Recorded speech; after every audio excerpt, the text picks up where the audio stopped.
कि हमको सदा ये बात याद रखनी है कि मैं कौन हूँ, और संसार के सारे कार्य वो समझते हुए कि मैं कौन हूँ हमको करना है।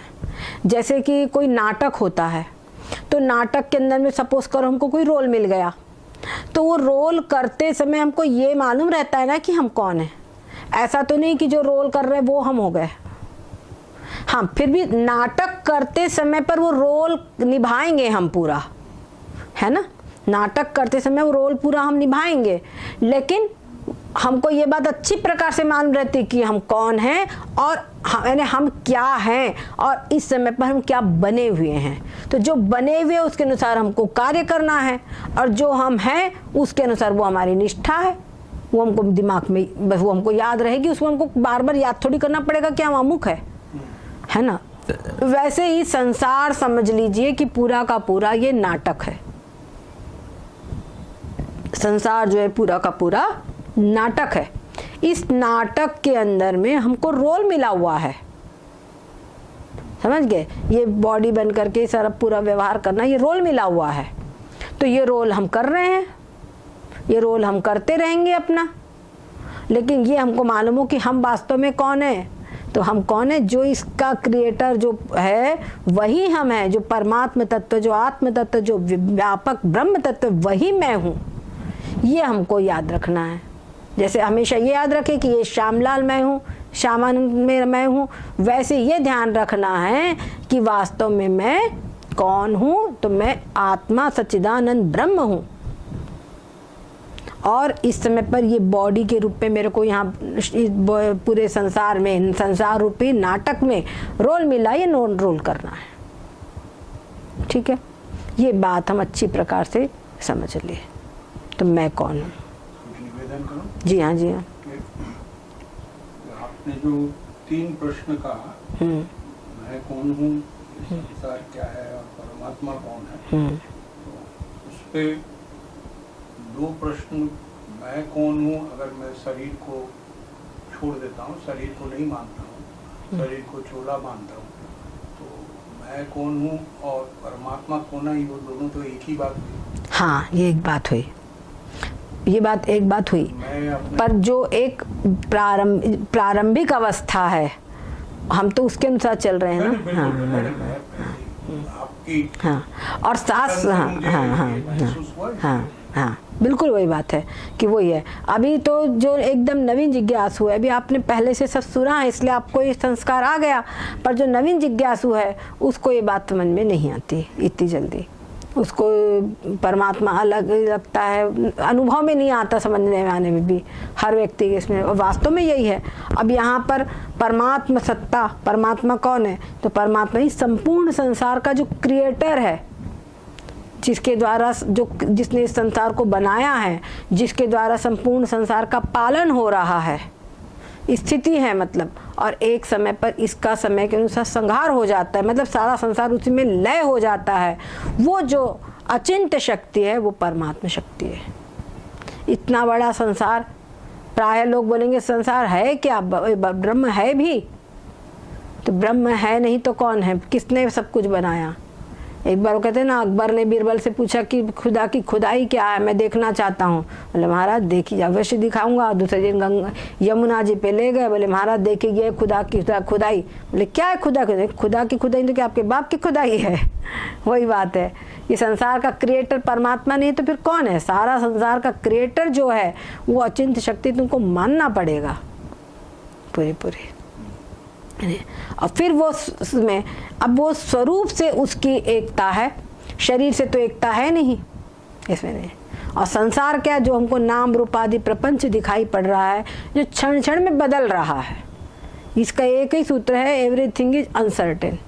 हर चीज बराबर बदल रही है, तो वो क्या है, वो है संसार। और मुख्य बात तो यही है कि मैं कौन हूँ, इतना हमने समझ लिया तो हमारा काम बन गया। पर क्या होता है कि अनंत जन्मों के संस्कार है, हम नाम रूपों में जिए हैं, नाना प्रकार की चीज़ें खाए हैं, पहने हैं, सूंघे हैं, है ना।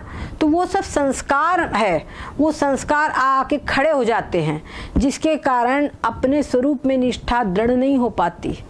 जिस समय पर सत्संग सुन रहे उस समय पर लग भी रहा है कि हाँ बात तो सही है, लेकिन वो डगमग हो जाती है निष्ठा। तो इसी के लिए, इसी निष्ठा को पक्का करने के लिए सच पूछा जाए तो सारे ग्रंथों को बार बार श्रवण करो, उनको पढ़ो, उनका बारंबार मनन करो, तो वास्तव में फिर वैसा संस्कार बन जाता है। तो समझ में आता है कि हाँ मैं ही हूँ। फिर वो क्या कहते हैं, दृढ़ हो जाता है। तो तब तक कि वो परोक्ष ही रहता है। तो अपरोक्ष, दृढ़ अपरोक्ष ब्रह्म ज्ञान हो जाए, तब फिर उसके बाद में ये समझने के बाद फिर उसके बाद में वो उसकी मुक्ति हो जाती है। मतलब ये शरीर रहते रहते इस बात को हमको समझ लेना है, पक्का निश्चय हो जाना चाहिए। परोक्ष और अपरोक्ष के ऊपर एक बार और बोलिए। हाँ, परोक्ष यानी जैसे कि हमने सुना है, आपने हमसे पूछा कि आपके पास ब्रह्मसूत्र है, हमने कहा हाँ है। तो आपने पूछा तो हमने कहा हाँ है। तो आपको ये ज्ञान तो हो गया कि दीदी के पास ब्रह्मसूत्र है, ठीक है। आपने सुना, लेकिन अभी आपको आंखों से देखा तो नहीं है, आंखों से देखा तो नहीं है ना, तो वो एक परोक्ष ज्ञान है। फिर हमने निकाला, आपके सामने रख दिया, ये है ब्रह्मसूत्र। अच्छा अच्छा अच्छा, तो ये उसका आपको अपरोक्ष ज्ञान हो गया।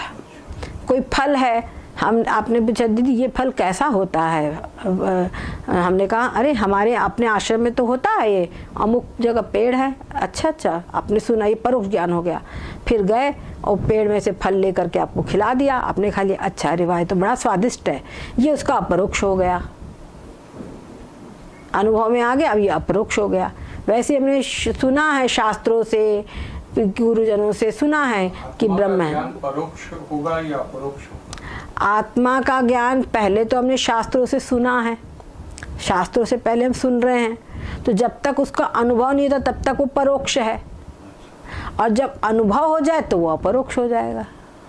बात है टिल रियलाइजेशन वो हाँ परोक्ष है, बस रियलाइज करेंगे ऐसे नहीं। और इस चीज को अभी ही इतनी बात तो अपनी क्लियर में आ रही है कि बात तो बिल्कुल सही समझ में आ रही है। तो इसके अंदर में अब हमको अनुभव कैसे करना है कि शरीर अलग है, मैं अलग हूँ, ठीक है। तो जैसे हमने कहा ना कच्चा नारियल, तो अज्ञानी व्यक्ति कच्चा नारियल है, और जो ज्ञानी है जिसने अभ्यास के द्वारा समझ लिया कि शरीर अलग है और आत्मा अलग है, वो समझिए जो उसको वो क्या हो गया, पक्का नारियल हो गया। वो पक्का नारियल, उसने अनुभव कर लिया कि दोनों अलग अलग है। तो इसके लिए आप चुपचाप शांति से बैठ जाए, क्या समझे, चुपचाप शांति से बैठ जाए, जैसे आप कंफर्टेबली बैठ सके वैसे। पद्मासन से बैठ सके पद्मासन से, आलती पलती मार के बैठ सके आलती, और मतलब कंफर्टेबली बैठना है, मुख्य बात ये है। तो बैठ करके आप ये अनुभव कीजिए कि जो सिर है, इस सिर जो है इसको मैं जानता हूँ, सिर जानने में आता है, और इसको मैं जानता हूँ। तो मैं जो हूँ वो जानने वाला हूँ, सिर जानने में आता है, ठीक है। तो जो चीज जानने में आती है वो ज्ञेय है, ठीक है, और जो जानता है वो नोअर, ज्ञाता है, ठीक है। जैसे हम सीन और सियर बोलते हैं ना, जैसे ये चीज जो जानने में आ रही है वो सीन है, और जो जान रहा है वो सियर है, ठीक है। तो जो वैसी आत्मा जो है वो ज्ञाता है, और जो सिर है वो क्या है, ज्ञेय है। उसी प्रकार हर अंग पे लगाइए धीरे धीरे, ये कान है ये ज्ञेय है, और मैं आत्मा ज्ञाता हूँ। तो ज्ञाता और ज्ञेय अलग अलग हो गए, ज्ञाता तो सब एक ही है, सभी का ज्ञाता वो हो गए, सबका ज्ञाता एक है, पर सिर से अलग है, सिर और सिर से अलग है, कान से अलग है।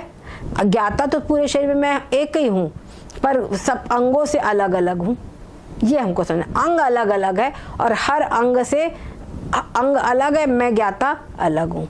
हाथ अलग है, मैं ज्ञाता अलग हूँ। आँख अलग है, मैं ज्ञाता अलग हूँ। तो हर अंग पे होते होते पूरी बॉडी, ये पूरा समझे खोल, ये अलग है, मैं अलग हूँ, है ना। जैसे मकान है, तो मकान एक चीज है और मकान में रहने वाला मकान से अलग है। जैसे वो नारियल और नारियल की गिरी दोनों अलग अलग है, वैसे ये खोल, ये जो है ये पूरी बॉडी, ये कवर, और इसके भीतर में रहने वाला जो आत्मा ज्ञाता है वो ज्ञाता मैं हूँ।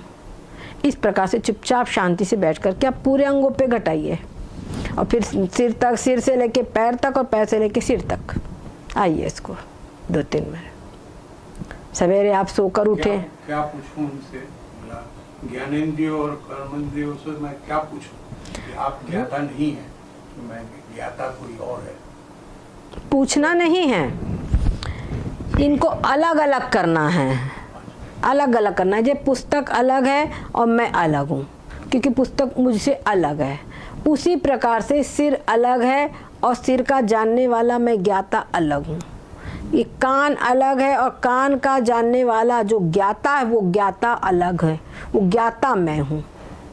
ठीक है। उसी तरह से नाक है तो नाक अलग है और मैं ज्ञाता अलग हूँ। नाक को मैं जानता हूँ तो नाक गे है और मैं ज्ञाता हूँ, मैं इसको जानता हूँ।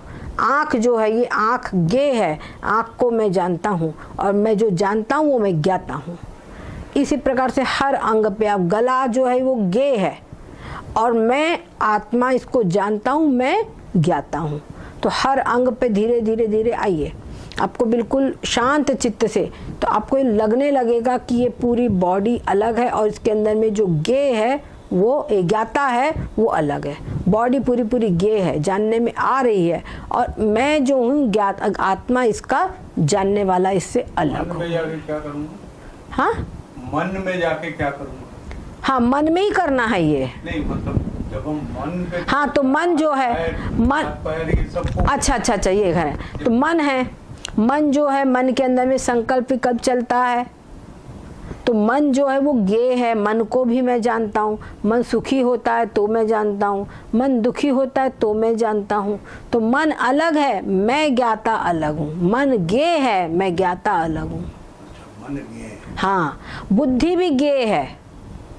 बुद्धि में निर्णय करता है बुद्धि, तो मैं जानता हूँ, और बुद्धि कंफ्यूज रहती तो भी मैं जानता हूँ। अहंकार, अहंकार भी शरीर के अंदर में, अहंकार जो है, एक तो शरीर के अंदर में अहंकार है, ठीक है। तो जो शरीर के अंदर में अहंकार है वो तुमको बंधन में डालने वाला है, वो अहंकार मैं नहीं हूँ। और अहंकार अगर मान लो मन आत्मा में भी, तो अहंकार मैं थोड़ी हूँ, मैं तो आत्मा हूँ। मैं पूछ रहा हूँ, अहंकार गे है, ये ज्ञाता है? गे है, अहंकार भी गे है और मैं आत्मा ज्ञाता हूँ। ज्ञाता एक ही, ज्ञाता एक ही है, और जो ज्ञाता है वो मैं हूँ। आप शरीर से सारे अंगों बाहर की चीज़, ये चिमटी गे है, ये बोर्ड गे है, ये मकान गे है, ये आकाश वायु तेज जल पृथ्वी सब गे है। आप जहाँ कहीं भी नजर दौड़ सब गे है, सबको जानने में आ रहे हैं सब चीज़ें। और जो मैं आत्मा हूँ वो मैं ज्ञाता हूँ। ठीक है ना। हर चीज़ जो है वो गे है और मैं आत्मा ज्ञाता हूँ। तो इस प्रकार से दोनों में हमको अलग अलग करना, इसी को कहते हैं विवेक। हृदय भी, हृदय जानने में आता है। हृदय में धक पक होती है, तो वो धक पक को हम जानते हैं। हृदय के अंदर में पूरा मतलब धड़कन बढ़ गई है, पूरा शरीर के अंदर में ब्लड का फ्लो हो रहा है, तो हृदय के अंदर में हो रहा है। हृदय के द्वारा हृदय बराबर काम कर रहा है नहीं कर रहा है, मैं बराबर जान रहा हूँ। हृदय को मैं जानता हूँ, है ना। तो हर चीज को मैं जानता हूँ, तो मैं जो जानता हूँ वो मैं ज्ञाता हूँ, और जो जानने में आता है वो ज्ञेय है। विवेक भी, विवेक क्या है? विवेक तो बुद्धि की वृत्ति ही है ना। बुद्धि से ही उत्पन्न हो रहा है विवेक। सिर्फ बुद्धि या और कुछ मिला हुआ है? विवेक का मतलब है अलग अलग करना। शरीर अलग है और आत्मा अलग है, इन दोनों को अलग करने का नाम ही विवेक है। अच्छा। हाँ, जो शरीर देखो, आत्मा जो आत्मा तो समझ में आ गया, पर जो आत्मा नहीं है वो अनात्मा है। जैसे हम सत्य का उल्टा असत्य बोलते हैं ना, वैसे आत्मा का उल्टा अनात्मा। ठीक है, सत्य का उल्टा जैसे असत्य, से आत्मा का उल्टा अनात्मा। तो आत्मा इसमें एक आत्मा है, बाकी सब कुछ शरीर हो, मन है, बुद्धि है, इंद्रियां है, सब कुछ अनात्मा है। मन बुद्धि चित्त अहंकार सब कुछ अनात्मा है।